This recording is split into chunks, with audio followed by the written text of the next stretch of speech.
mind your business. Like, what happened to those days where people mind their business? I don't think that's ever been a thing, but like, I really, literally don't think that day ever existed. But I'm letting you know, it's okay. You can mind your business, okay? You can find something to do, get a hobby, start sewing some blanket, you know what I mean? Do something. Like, but to just troll fat women on the internet, it's just sad. You know, you want to know something? Like, one of my friends who's an influencer, she shared with me that this guy had sent her a message asking her on a date, and she said no. And then he started with all of this hate on her page about you're a fat blob, you're a fat this, you're a fat that.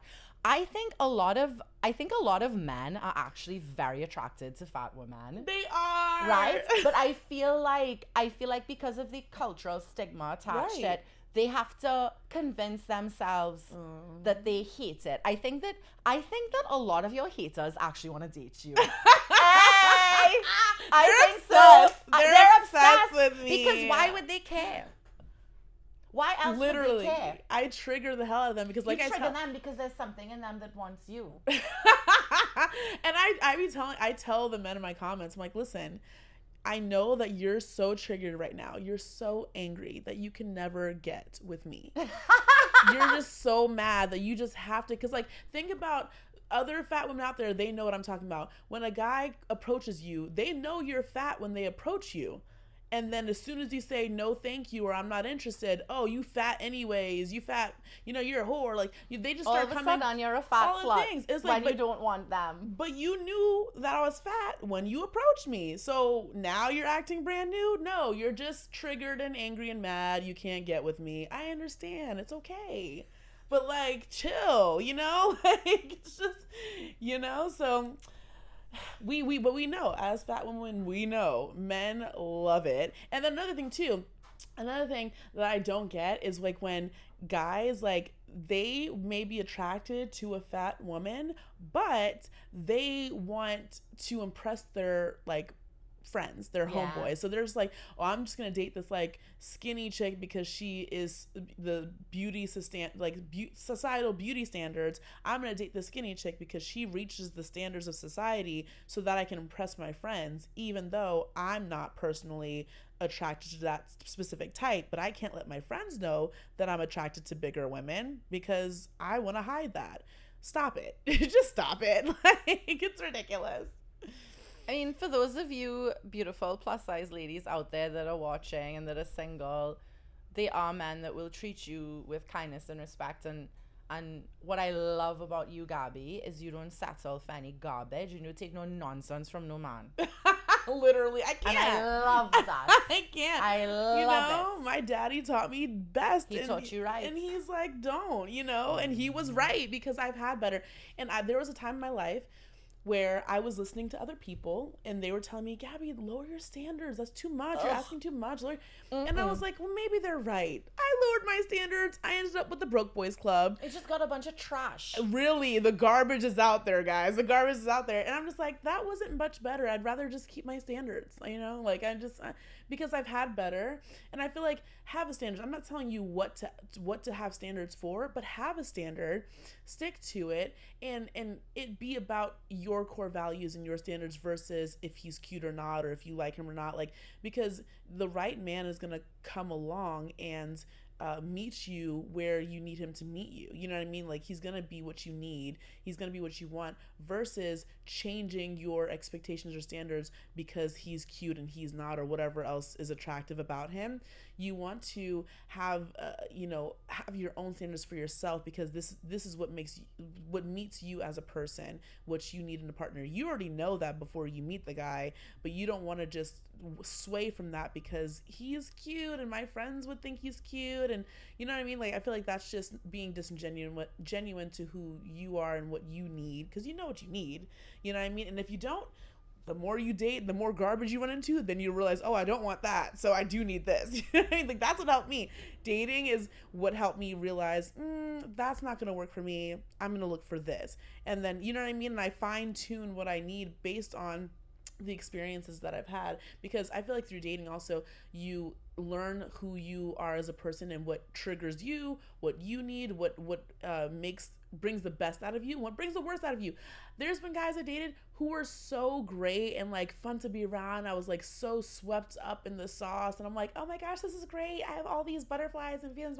And then I didn't realize that I was being toxic with them. I didn't realize that I was like spending like all of my mental capacity on this person and neglecting things that I needed to get done in my life because of the toxicity. And I was so addicted to the toxicity, and I was realizing like this is not healthy. Like I need to remember myself. I need to remember what I need to do for myself and not just be so toxic. So like, you know, find someone who brings the best out of you versus, and then also it's work as well. I'm not saying that it's going to be peachy all the time, obviously.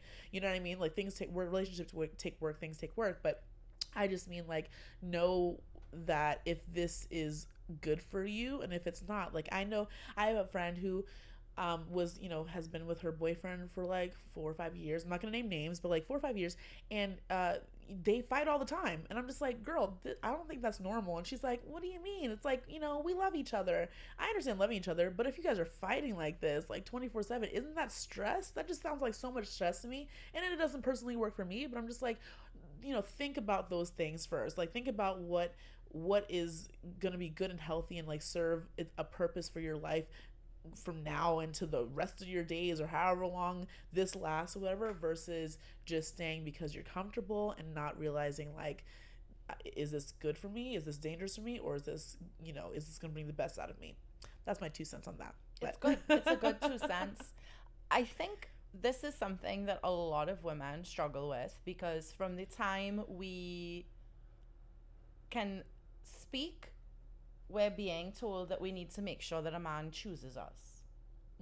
Oh my gosh, yes. Yes. So we spend a lot of time trying to contort ourselves into whatever predominating culture that we are existing in, into that version of the type of woman that gets chosen. Yeah. Oh, yes. Amen. And we spend years and years and years of our precious, short lives chasing after something. And you know, when you change yourself for someone else, you're not going to attract someone that's right for you.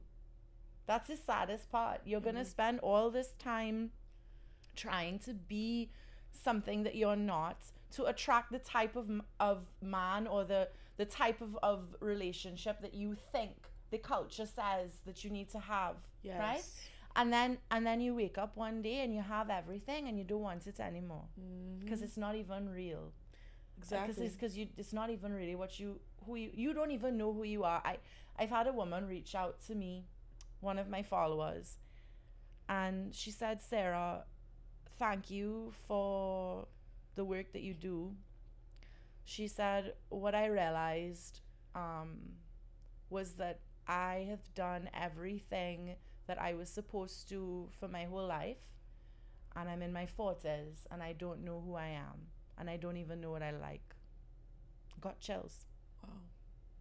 And a lot of people are in that boat, because you spend so much time going after this cultural idea of the perfect life, finding the perfect man, having the 2.5 children and the dog, that you miss your own life. You don't even know what you want.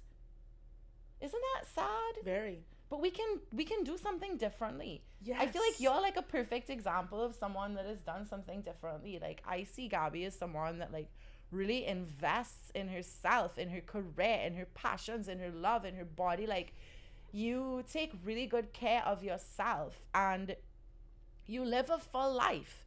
And I feel like that's more what we should all be aspiring to, instead of trying to get a boy to like us. Right. Amen. And I totally agree, because, you know, you guys know, if you have been watching me, you guys know, like, I'm definitely, you know, wanting to get married, wanting to have kids, wanting that life, wanting a partner, all of these things.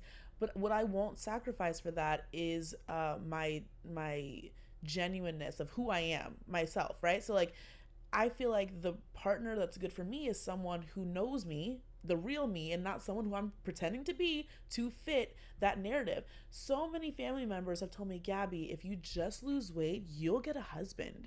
If you just As if getting a husband is some big prize. You know what I'm saying? Like, as though like that is the whole goal of life for a woman, is to get a husband.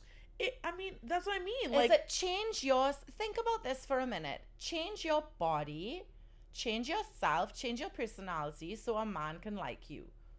What you getting from this man? That's so good. What you getting from this man that is so good? Tell me. If it's meant to be, then it'll be a love song.